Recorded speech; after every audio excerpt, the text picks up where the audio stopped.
It began with a simple phone call on a cold night in 1978. A small-town police station in Ohio received a strange report from a truck driver who had stopped at a roadside diner along a quiet highway. The driver told officers that he saw a man arguing with two other men in the parking lot late at night. The argument looked serious, but before anyone could intervene, the men suddenly drove away in separate cars. At first, it seemed like nothing important. But 2 days later, investigators discovered an abandoned car near the edge of a forest outside the town. The car belonged to a local accountant named Daniel Harper. Inside the vehicle, everything looked normal. His wallet was still there, his keys were still in the ignition. But Daniel Harper was gone. Local police searched the nearby woods, but there was no sign of him anywhere. It was as if he had simply vanished. As the days passed, the disappearance started to raise more questions. Harper worked for a small financial firm and had access to sensitive records. When detectives began looking through his files, they noticed something unusual. Several documents were missing. The case quickly caught the attention of federal authorities. Within a week, the Federal Bureau of Investigation stepped in, believing the disappearance might be connected to financial crimes that crossed state lines. Agents began interviewing coworkers, friends, and neighbors. Most people described Harper as quiet and careful. He had no known enemies and no history of trouble. But one detail changed everything. Investigators discovered that Harper had recently been reviewing financial transactions tied to a group of businesses that appeared legitimate on the surface. However, deeper analysis suggested that those companies might have been secretly laundering money through a network of shell accounts. The trail led across several states. And suddenly, the case was no longer just a missing person investigation. It was a potential organized crime operation. FBI agents started following the money trail. The transactions led to warehouses, shipping companies, and real estate offices scattered across the Midwest. Many of the businesses were connected through complicated ownership structures that made it difficult to identify the real people behind them. The deeper agents looked, the more suspicious the network became. But before investigators could finish mapping the connections, something strange happened. Several key records connected to the case suddenly disappeared from a local storage facility where financial documents were being kept for review. At the same time, two witnesses who had been scheduled for interviews suddenly changed their statements, claiming they had never seen anything unusual. Then the case took an even darker turn. One night, a warehouse linked to the financial network burned down in a massive fire. The building contained shipping records that investigators believed could expose the entire operation. When firefighters arrived, the building was already collapsing. The fire destroyed nearly everything inside. Despite months of investigation, the FBI could never find Daniel Harper. His disappearance remained unexplained, and without the missing records, the financial network became impossible to fully prove in court. Eventually, the case file was closed, but not because the mystery had been solved. Instead, the investigation was quietly sealed and the documents were placed into federal archives. For decades, the story remained almost completely unknown outside a small group of investigators who worked on the case. Then, years later, researchers reviewing old federal records discovered references to the investigation buried in declassified documents. The files suggested that Harper may have uncovered a much larger criminal network than anyone originally believed. A network powerful enough to erase evidence, powerful enough to silence witnesses, and powerful enough to make an entire investigation disappear. To this day, the location of Daniel Harper has never been confirmed, and somewhere inside the sealed FBI archives, the rest of the story may still be waiting. The warehouse fire changed everything. For months, FBI agents had been slowly building their case around the strange network of businesses connected to Daniel Harper's investigation. Each new record had brought them closer to understanding the system of money that moved quietly between companies across several states. Now, most of that evidence was gone. When the fire crews finally put out the flames, the building was nothing more than blackened steel and broken concrete.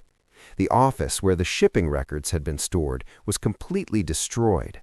Shelves had collapsed, filing cabinets had melted, and thousands of documents had turned to ash. Standing in the ruins that morning, Special Agent Michael Turner felt something wasn't right. The fire department believed it started from an electrical fault near the back wall, but Turner noticed that the fire had spread unusually fast, almost as if something inside the building had helped it burn. Accelerants. Someone might have helped the fire grow, but without clear proof, investigators could only list the cause as suspicious. Inside the FBI office, the team gathered around a large map pinned to the wall. Red markers showed every company connected to the strange financial transactions Daniel Harper had been studying before he disappeared.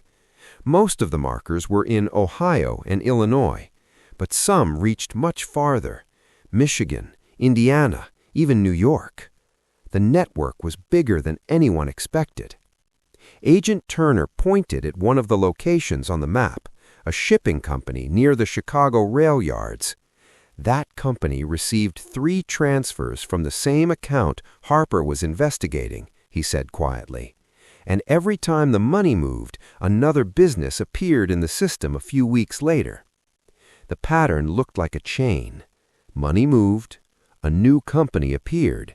The company operated for a short time, then it vanished. Another agent, Sarah Mitchell, flipped through the remaining files they still had.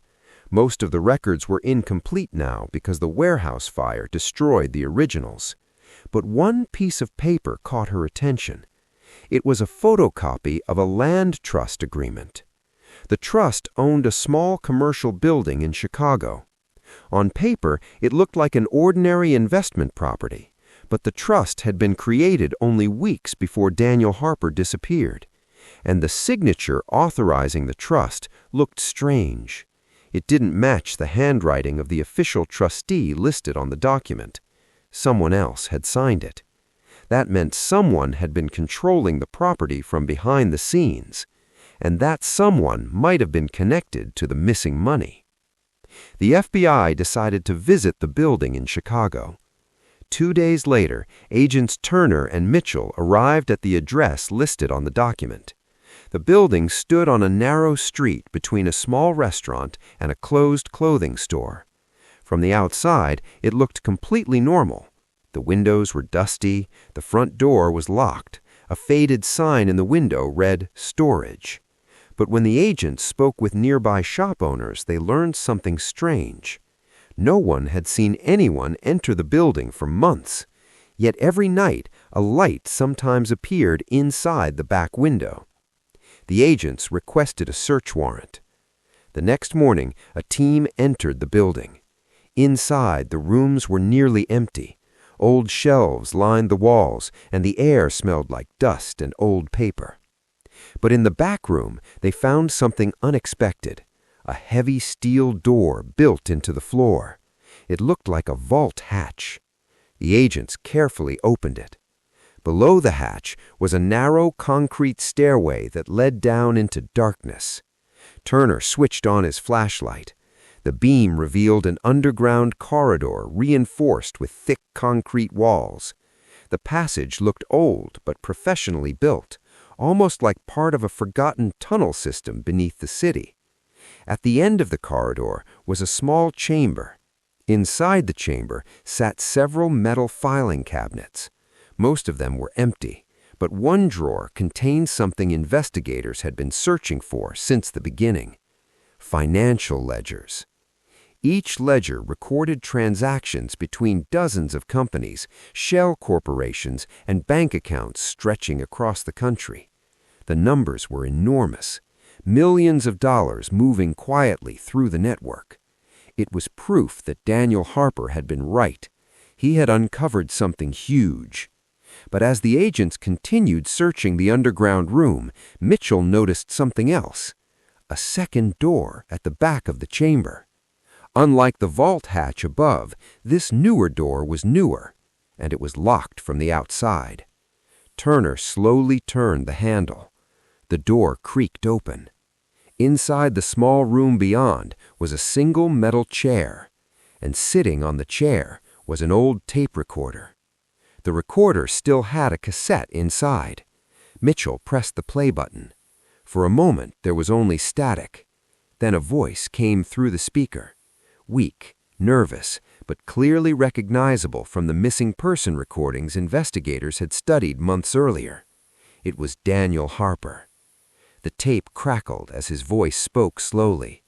"If anyone finds this, it means they finally opened the vault." The agents looked at each other in shock. The tape continued. "I discovered where the money goes. It isn't just businesses, it's people. Powerful people, and if they know I'm still alive." Suddenly, the tape stopped. The cassette clicked loudly inside the recorder. Turner quickly rewound it and pressed play again, but the tape had ended. The rest of Daniel Harper's message was missing, and as the agents stood inside the underground chamber, a loud metallic sound echoed from somewhere above them in the building. Footsteps. Someone had just entered the building upstairs.